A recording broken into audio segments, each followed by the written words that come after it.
que contribuiu muito para o crescimento da igreja. Mestre em retórica, a ciência jurídica da época, que tem Cícero como seu maior expoente. Lecionou em sua cidade e depois mudou-se para Roma, e depois de Roma foi para Milão, para tentar uma ascensão na carreira. Então, quem quisesse ter acesso ao mundo jurídico romano, que aliás é um dos aspectos mais importantes e mais extraordinários de Roma, é exatamente toda a sua cultura jurídica, toda a sua organização estatal. Então, é o que, inclusive, que nós herdamos de Roma. Os códigos jurídicos dos países ocidentais são formados a partir de uma espinha dorsal da jurisdição de Roma, da forma como Roma construiu a sua ciência jurídica. Então, na época, o que hoje é tido como um curso de direito, na época praticava-se a retórica. A retórica dava à pessoa condições de se expressar, por exemplo, diante do Senado, ou se expressar diante dos representantes públicos que iriam trazer, iam impor a lei, iam sanar alguma situação de justiça, iam punir. Então, para ter acesso a esse mundo jurídico romano, precisava-se trabalhar com a ferramenta chamada retórica. Então, precisava se expressar bem, se expressar em latim, conhecer conhecer as formas de tratamento em relação a essas autoridades, conhecer as leis, né? Então, esse retórico era exatamente aquela pessoa que estava em relacionamento direto com a liderança, né? Com os órgãos estatais. Então, Aurelius Agostinus formou-se mestre em retórica. Lecionou primeiro na sua cidade natal, só que, como ele mesmo narra no seu livro chamado Confissões, cansado de ter que se incomodar com uma juventude que não estava interessada em crescimento intelectual, mas que eram como que obrigados a participar daquelas aulas pelas suas famílias que queriam inseri-los num contexto melhor, né, num contexto político mais forte. Mas a própria ciência em si e o próprio conhecimento de Agostinho não era valorizado dentro daquele contexto social, conforme ele mesmo nos diz no seu livro Confissões. Por isso que ele muda-se para Milão, inclusive para a tristeza da sua mãe, a senhora Mônica. Não conheço o restante do nome dela, mas é o que chega para nós do livro Confissões, que a Igreja Católica vai chamar de Santa Mônica, né? Mas que nós conhecemos como Mônica, que inclusive era a grande responsável pela influência cristã que Agostinho teve na sua vida. Então, o pai de Agostinho não teve influência cristã, era um pagão, não me vem à memória aqui agora se era romano ou não, mas não tinha influência cristã. E toda a influência cristã que ele teve na sua vida veio por parte da sua mãe, que muito lutou pela conversão dele, tentou criá-lo nos caminhos do Senhor, mas ele, movido, como ele mesmo diz, pela rebeldia da época, não dava ouvidos à sua mãe. E depois que entra para o curso de retórica, depois que cresce nessa ciência, ele passa a considerar a Bíblia, os conceitos bíblicos, como coisa bastante insignificante. Ele mesmo diz, você pode adquirir o livro Confissões de Santo Agostinho, leia esse livro que você vai encontrar muito da vida, da conversão, da espiritualidade, da profundidade desse homem. Então você vai entender que grande instrumento ele foi para a obra de Deus, mas que grande batalha teve que travar a sua mãe para a sua conversão. Então até ele enganou a sua mãe para poder partir da sua cidade para Milão, mas depois ela vai até ele e continua o trabalho de evangelização de seu filho até que ela consegue sucesso, né? Ela obtém sucesso dessa batalha espiritual que ela travou para a conversão de seu filho. Então ele vai para Roma para lecionar lá, só que na época a sede do palácio do império não estava em Roma, estava em Milão. Por isso, depois de uma estadia em Roma, ele vai para Milão para tentar estar em contato mais com a política, com os órgãos políticos da época, as altas representatividades políticas, para tentar uma ascensão na sua carreira. Então, durante um tempo, foi adepto do maniqueísmo, um tipo de heresia cristã dualista, fundada por Mani, que misturou conceitos gnósticos com cristãos. Então, foi um tempo obscuro da vida de Aurelius Agustinos, em que ele mesmo diz, mais em rebeldia à sua mãe, manifestando contrariedade àquilo que ela tentava colocar dentro da cabeça dele, tentava influenciá-lo. Então, manifestando uma espécie de uma rebeldia a essas tentativas de evangelismo por parte dela, ele passa a se envolver com algumas pessoas dessa seita, desse movimento que estava forte naquela época, estava crescendo bastante, e ele começa a adentrar aí a participar, né, dessa tese, né, dessa forma de pensamento. Só que ele mesmo diz que, passado o tempo, ele começa a ver a incoerência, ele começa a ver a hipocrisia, a falsidade, a mentira desse movimento, e ele mesmo abandona, ele mesmo decide sair do meio desse pessoal, dos maniqueístas, né? Quando ele adentra numa grande depressão, ele enfrenta uma grande batalha psicológica, uma espécie de um desconforto mental, como ele mesmo diz. Ele fala que sentia-se bastante inseguro e bastante perdido. Ele não tinha segurança, não tinha tomada de decisão, no sentido de não saber o caminho que devia seguir, se deveria optar pelo caminho que a sua mãe o aconselhava. Ele também não sabia se deveria mergulhar completamente nas escolas filosóficas em que ele estava participando, em que ele estava tendo contato. Então, o maniqueísmo, depois que ele se desencanta desse movimento, ele passa a frequentar algumas escolas de filósofos, como dos platônicos, dos céticos. Ele começa a se envolver nessa área mais filosófica. Só que nada disso trazia o contentamento que ele precisava, nada disso trazia satisfação à alma dele. Ele sentia sempre essa batalha interna. E dentro desse contexto, dessa grande batalha, dentro da mente dele, do coração, da alma dele, é que ele vai ter um encontro particular com Cristo. Então, o maniqueísmo era uma heresia dualista que entendia que haviam dois princípios fundamentais: um princípio bom, positivo, um princípio que vem de Deus, e um princípio negativo, né? E esses princípios eram coeternos e eram também no equilíbrio de poderes, tinham poderes equilibrados.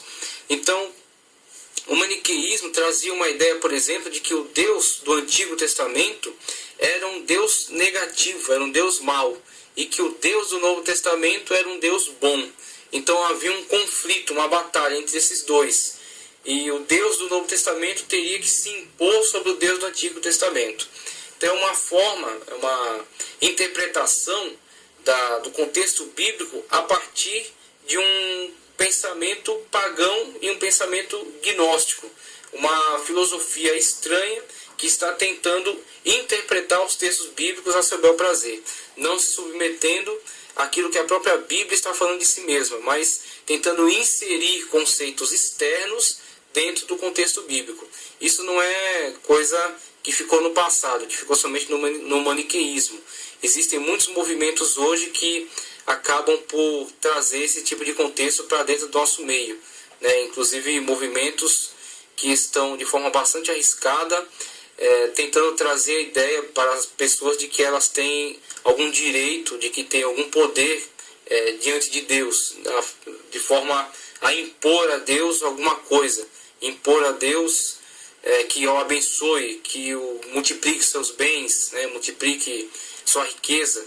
E, na verdade, isso é uma forma de tratar os textos bíblicos, a verdade bíblica, como esses personagens da história, por exemplo, que fizeram parte da história de Agostinho, a forma como Mani, por exemplo, estava tratando os conceitos bíblicos. O que ele fez?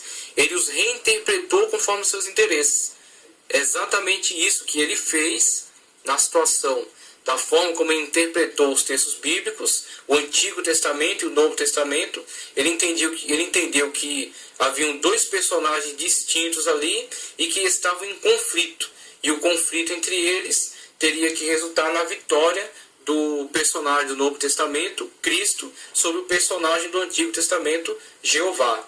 Então, Mani tinha essa forma de ver a verdade bíblica. Ele reinterpretou a Bíblia conforme as ideias dele. E, infelizmente, nós temos que confessar que mais pessoas têm feito isso.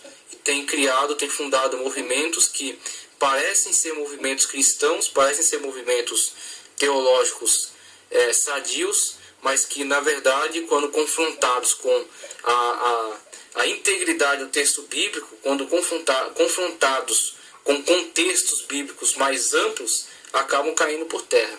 Então é aí onde a gente questiona, por exemplo, a teologia da prosperidade, a gente questiona o triunfalismo que tem entrado aí dentro do arraial de algumas teologias, de alguns movimentos religiosos, alguns movimentos evangélicos, e que, na verdade, são uma forma de reinterpretar a Bíblia conforme as ideias, né, as estratégias de diferentes líderes. Então, voltando para a questão de Agostinho, enfim, depois essa grande crise existencial pela qual ele passa, depois que ele torna-se mestre em retórica, ele está lutando pela sua ascensão profissional, ele se envolve com essa seita, né? Depois ele mesmo percebe a incoerência, né, dessa seita, como que eles não conseguiam sustentar os seus argumentos, mas eles tentavam impor alguma espécie de mística. Então Mani tentava trabalhar nesse sentido, de que ele tinha uma revelação especial e que alguns pontos do pensamento dele que não poderiam ser explicados racionalmente, ele simplesmente os ocultava num manto aí de mistério e de revelações pessoais. É onde Agostinho se desencanta desse movimento, mas ele continua, né, com essa batalha interna, tentando se satisfazer nas escolas filosóficas, o que não traz a ele a satisfação esperada, né? Então ele fica com esse grande conflito, até que aos 32 anos de idade ele se converte em sua casa em Milão, após estar profundamente deprimido e ter a visão. Na verdade, ele ouve como que um cântico que ele, no livro das Confissões, ele fala como que um canto de vozes de crianças que cantavam: toma e lê. E a partir dessa visão que ele tem, dessa revelação, ele busca na sua casa lá, da onde estava vindo aquelas vozes, ele encontra uma Bíblia, e dessa Bíblia, ao manusear essa Bíblia, ele encontra um texto, onde a gente tira aqui só um fragmento dele, do texto inteiro que ele leu, e o texto que chamou a atenção dele dizia: revesti-vos do Senhor Jesus Cristo.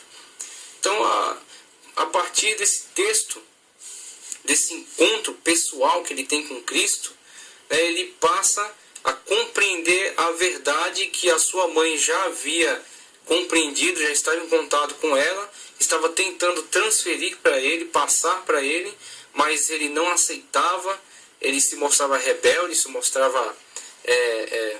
mostrava contrário a esta ideia, a esta verdade, mas ele mesmo veio a ter um encontro pessoal com Cristo que o fez ver, né, essa verdade. E o texto dizia para ele: revesti-vos do Senhor Jesus Cristo. E aí fala também, na leitura do texto, ele diz que porque andais em glutonarias, porque andais em bebedices, né, em desobediência. E aí em determinado momento traz essa frase que muito marcou ele: revesti-vos do Senhor Jesus Cristo. A partir daí ele passa por uma grande mudança na sua vida, onde ele passa a dar ouvidos àquilo que a sua mãe tanto falou para ele ao longo da vida, e ele se associa a algumas pessoas que vão ser muito importantes para ele no ministério, até que ele venha a tornar-se bispo no lugar da onde ele saiu, em Tagaste. Ele vem a tornar-se bispo de lá, e onde ele elabora a grande construção de obras teológicas dele. Então, um pouco da doutrina de Agostinho. A teologia de Agostinho é grandemente influenciada pela filosofia platônica, a qual ele faz uso para explanar sobre pontos difíceis, né, sobre situações e textos difíceis de entender da Bíblia Sagrada.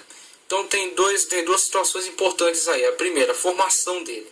A formação de Agostinho, como foi falado, ele era mestre em retórica, mas nessa formação incluía-se também muito conteúdo filosófico, né, para desenvolver a forma de pensar, as sutilezas, né, as diferentes escolas de pensamento.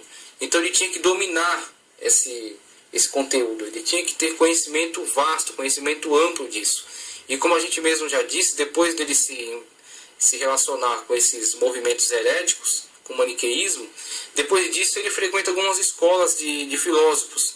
E ele mesmo diz no seu livro, ele não aprendeu bem o grego, por isso que ele não teve contato, ele não estudou nos grandes centros de filosofia da época, como Alexandria, na própria África, e em Atenas, porque ele não tinha domínio da língua grega, ele nunca gostou muito, nunca foi muito interessado por essa língua. Ele se esforçou mais tarde e aprendeu para poder estar em contato com as grandes obras da época, que estavam sendo escritas em grego.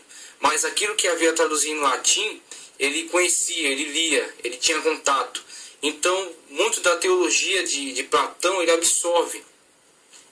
E a teologia de Platão era o que havia de mais importante na época. Então, tudo que se explicava, tudo que se entendia, tudo que era tido como verdade na época, era muito influenciado pela teologia de Platão. E a teologia de Platão, ela enfatiza muito o campo das ideias. Então, Platão, principalmente com a metafísica dele, quando ele fala sobre a metafísica, sobre aquilo que está relacionado ao campo das ideias, acaba regendo todo o conhecimento da época. Então a ideia está acima da matéria, por exemplo. A matéria é simplesmente uma representação da ideia. E a partir desse ponto de vista, né, desse resumo que a gente pode fazer aqui, tudo que se explicava na época partia-se de Platão. Daquilo que Platão tinha falado, daquilo que Platão tinha ensinado. Então Agostinho, sendo um grande conhecedor de Platão, sendo um grande conhecedor da filosofia platônica, ele, a partir desse conhecimento, ele usa isso em prol da igreja.